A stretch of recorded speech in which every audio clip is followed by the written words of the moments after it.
The Forest City is home to a myriad of local businesses, driving positive change in our communities. But running a business also comes with its challenges. WIFR News reporter Anthony Ferretti talks with two Rockford entrepreneurs about the obstacles they overcame to make their dream possible. Every business has its own story, including one that temporarily closed because of a fire, but overcame this to reopen. One of those shares its advice with young business owners Wednesday.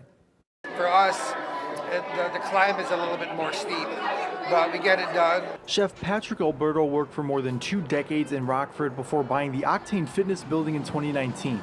January 2025 marks 1 year in business as 27 Luna. Alberto says while there wasn't any turnover, they dealt with the unemployment tax and cost of goods increasing. As a chef, he worked with what he had. We sourced out a lot of local produce, a lot of local meat.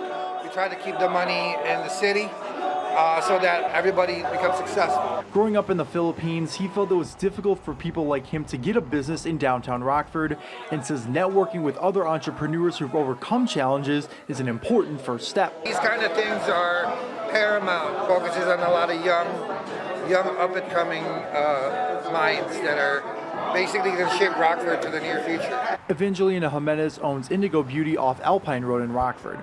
Her business was downtown prior to that, but parking made things difficult to bring customers in. You can't really find parking that's over an hour, which is not convenient for any really beauty industry people. She also started Female Energy, a festival for women-owned businesses. She appreciates networking with others like at Wednesday Social. I'm really excited to see somebody new and refreshing, just giving us a fresh environment to create new spaces and obtain new spaces.